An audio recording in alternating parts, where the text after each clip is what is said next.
MLA खरीद फरोख्त मामले पर केंद्रीय मंत्री अनुराग ठाकुर ने भी आम आदमी पार्टी पर निशाना साधा है। केजरीवाल ने झूठे आरोप लगाए हैं, ये कह रहे हैं अनुराग ठाकुर। अब देश और पुलिस को सबूत दें केजरीवाल, यानी जो कहा गया है उसका सबूत पेश किया जाए। केजरीवाल की पोल अब खुलने वाली है। पहले भी झूठे आरोप लगा चुके हैं केजरीवाल, ये कहा है केंद्रीय मंत्री अनुराग ठाकुर ने। सुनिए।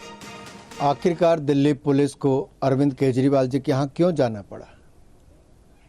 क्योंकि आरोप केजरीवाल जी ने लगाए थे कि विधायकों को खरीदने की प्रयास किया गया। आखिरकार ये हवा में ही आरोप लगे थे और इसके सबूत तो उनको देने ही चाहिए। उनके ही प्रवक्ता ने उन्होंने कहा था कि उनके पास ऑडियो भी है, सब सबूत भी हैं। तो अब देश को और पुलिस को बताने का समय आया कि क्या सबूत उनके पास है, नहीं तो एक बार फिर उनकी पोल खुलने वाली है। जैसा पूर्व में भी केजरीवाल जी ने झूठे आरोप लगाए और एक नहीं अनेक बार नेताओं से माफ़ी मांगी, अदालत में माफ़ी मांगी और उनका चेहरा बेनकाब हुआ है कि वो अपने शराब के घोटाले के भ्रष्टाचार को बचाने के लिए, उससे ध्यान भटकाने के लिए भारतीय जनता पार्टी पर झूठे आरोप लगाते हैं। ईडी 5 बार उनको सम्मन देती है, उसका सामना नहीं करती है। वो अपने जिन मंत्रियों को ईमानदारी का सर्टिफिकेट देते हैं वो आज जेल में है, उनके उप मुख्यमंत्री, उनके सांसद जेल में हैं। और देश की जनता आम आदमी पार्टी का असली चेहरा जान चुकी है कि वो भ्रष्टाचार भी करते हैं और झूठ भी बोलते हैं। केजरीवाल जी को जवाब देना चाहिए, सबूत देने चाहिए, नहीं तो एक बार फिर भारतीय जनता पार्टी और देश से माफ़ी मांगनी चाहिए। और विवेक हमारे सहयोगी लगातार बने हुए हमारे साथ मुख्यमंत्री आवास से ही, और इस वक्त बीजेपी सांसद रमेश विदुड़ी हमें ज्वाइन कर रहे हैं फोन लाइन पर। विदुड़ी जी, टीवी 9 भारतवर्ष पर आपका स्वागत है। इस वक्त हम देख रहे हैं पेच फंसा हुआ नजर आ रहा है। केजरीवाल अपने आवास पर मौजूद हैं या नहीं ये पता नहीं चल पा रहा है। क्राइम ब्रांच की टीम वहां पर पहुंची हुई है, वो नोटिस सर्व करना चाहती है केजरीवाल से मिलकर। सीएम आवास के जो अधिकारी हैं वो कह रहे हैं आप हमको नोटिस दे दीजिए, उसके लिए क्राइम ब्रांच के अफसर तैयार नहीं है। ये क्या हो रहा है? देखो, केजरीवाल साहब आए थे कि मैं भ्रष्टाचार खत्म करूंगा जी। याद करो, सारी पार्टियां भ्रष्टाचारी हैं, सबको इन्होंने भ्रष्टाचारी कहा। शीला दीक्षित को कहा, कांग्रेस के मुख्यमंत्री को, इनको जेल भेजूंगा, 300 पेज का मेरे पास सबूत है। और जिसके खिलाफ कहीं कोई सबूत हो या आरोप लगे तो उसकी जांच होनी चाहिए। केजरीवाल के शब्द हुआ करते थे 12-13 में। अब केजरीवाल साहब ने एक आरोप लगाया है कि भारतीय जनता पार्टी के लोग 25 करोड़ रुपया रिश्वत देकर उसके विधायकों को तोड़ना चाहते हैं कि तुम बीजेपी में आ जाओ और हम तुम्हारे केजरीवाल तुम्हें टिकट भी देंगे। केजरीवाल साहब ने 27-28 तारीख में बोला। 30 तारीख को हमारे पार्टी के दिल्ली प्रदेश अध्यक्ष सचदेवा जी और हम मिलकर गए कमिश्नर साहब पुलिस के पास जी। हमने उनसे निवेदन किया और केजरीवाल साहब को भी टेलीफोन किया। वीरेंद्र सचदेवा जी ने उनके ऑफिस में भी कहा, वो फोन पे आए नहीं, कि केजरीवाल साहब और हम दोनों चलते हैं कमिश्नर के पास और एक कंप्लेंट देते हैं कि जिसने रिश्वत देने की कोशिश की उसके खिलाफ कार्रवाई होनी चाहिए। तो केजरीवाल साहब नहीं पहुंचे। हम गए कमिश्नर साहब के पास, हमने पुलिस से जब बात की है कि देश में भ्रष्टाचार के खिलाफ मोदी जी काम कर रहे हैं। अभी तक देश में लगभग 3600 ईडी ने रेड डालकर और 1.5 लाख करोड़ रुपए रिकवर कर चुका है भ्रष्टाचारियों से। और अगर किसी ने केजरीवाल के विधायकों को 25 करोड़ रुपए रिश्वत देने की कोशिश की है तो उनके नाम बताएं केजरीवाल साहब, या उनके विधायक नाम बताएं किसको कहा गया है। तो केजरीवाल साहब को क्राइम ब्रांच ने जांच करने के लिए केजरीवाल के घर पुलिस कल गई। कल भी मुझे मीडिया से जानकारी मिली, आज भी मीडिया की क्लिप चल रही है, आपके चैनल पर भी चल रहा है कि क्राइम ब्रांच के एसीपी गया केजरीवाल साहब से। नहीं विदुड़ी जी, लेकिन यहाँ पर यह कहा जा रहा है कि पुलिस का मकसद नोटिस देना नहीं है, आम आदमी पार्टी को बदनाम करना है, ये आम आदमी पार्टी की तरफ से कहा जा रहा है।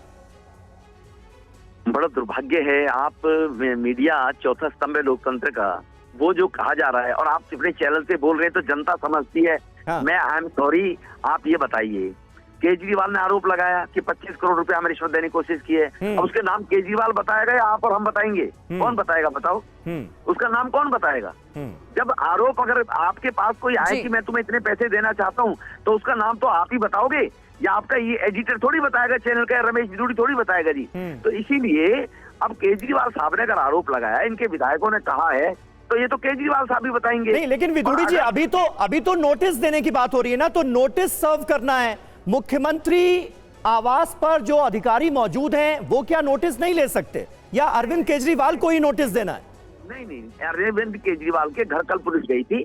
नोटिस उसी को व्यक्ति को दिया जाता है जो आदमी जिसके नाम से 160 के अंदर उसके बयान लिखने होते हैं कि आपने ये आरोप लगाया था, आपके खिलाफ एक कार्रवाई, कोई चोट लग जाए किसी को, किसी के घर चोरी हो जाए, तो जब पुलिस उसके घर जाएगी तो उससे पूछताछ नहीं करेगी तुम्हारा क्या क्या माल चोरी हो गया, ठीक है, या चौकीदार से पूछेगी।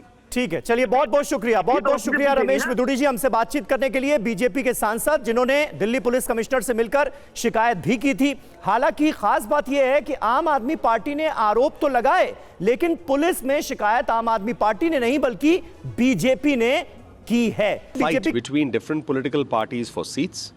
It also sends a message of the Trinamool Congress considering the Congress party to be a diminishing force, considering that the Congress party thinks way beyond its actual political strength, and perhaps is also a comment on the Congress party not respecting what their so-called possible or potential allies, their views are.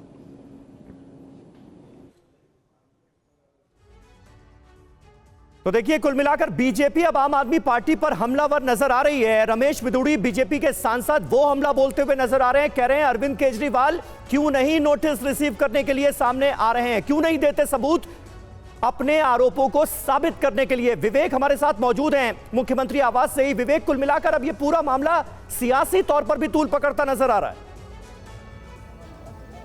बिल्कुल, बात की जाए तो पूरा मामला कहीं ना कहीं सियासी तूल पकड़ता हुआ नजर आ रहा है। जहां एक तरफ बीजेपी काफी गंभीर आरोप आम आदमी पार्टी पर लगा रही, तो वहीं आम आदमी पार्टी भी बीजेपी पर काफी गंभीर आरोप लगा रहे हैं। लेकिन 1 घंटे से ज्यादा का वक्त बीत चुका है समीर, और अभी तक क्राइम ब्रांच के अधिकारी ठीक मुख्यमंत्री आवास के बाहर मौजूद है। अभी अंदर से किसी भी तरह की परमिशन जो है वो नहीं आई है। यहाँ पर पेच फंस गया है कि मुख्यमंत्री आवास के जो यहाँ पे मुख्यमंत्री ऑफिस के जो लोग हैं वो चाहते कि जो नोटिस है उन्हें रिसीव कराया जाए, लेकिन क्राइम ब्रांच के अधिकारी साफ चाहते हैं कि जो नोटिस है वो मुख्यमंत्री अरविंद केजरीवाल खुद रिसीव करें। तो इंतजार जो है काफी लंबा हो चुका है, तकरीबन लेकिन विवेक एक बात बताइए, आप तो वहीं पर मौजूद हैं, सिचुएशन देखकर ऐसा लग तो नहीं रहा है कि सीएम केजरीवाल निकलेंगे सीएम हाउस से और वो नोटिस रिसीव करेंगे, और इस बीच क्राइम ब्रांच के जो एसीपी है वो वहीं पर खड़े हैं, वो कह रहे हैं कि नोटिस तो हम केजरीवाल को ही देंगे।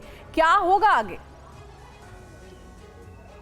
देखिए, बात की जाए तो शुक्रवार को भी क्राइम ब्रांच की टीम मुख्यमंत्री आवास पर पहुंची थी नोटिस देने के लिए, लेकिन उस वक्त नोटिस जो है वो रिसीव नहीं हुआ था, जिसके बाद क्राइम ब्रांच की टीम यहां से निकल गई थी। और आज शनिवार को सुबह तकरीबन 10:10 के आसपास क्राइम ब्रांच के अधिकारी जो है एक बार फिर नोटिस देने के लिए पहुंचे हैं। अभी फिलहाल क्राइम ब्रांच के सूत्रों का यह कहना है कि जब तक नोटिस रिसीव नहीं हो जाता तब तक वो यहाँ से हिलने वाले नहीं है। वो दिल्ली के मुख्यमंत्री अरविंद केजरीवाल को नोटिस दे के जाएंगे, क्योंकि नोटिस उनके नाम पर है। वो उनके ऑफिस में नोटिस नहीं देंगे, जिसके नाम पर नोटिस है उसे ही नोटिस रिसीव करना होगा। ये उनकी कोशिश है क्राइम ब्रांच की,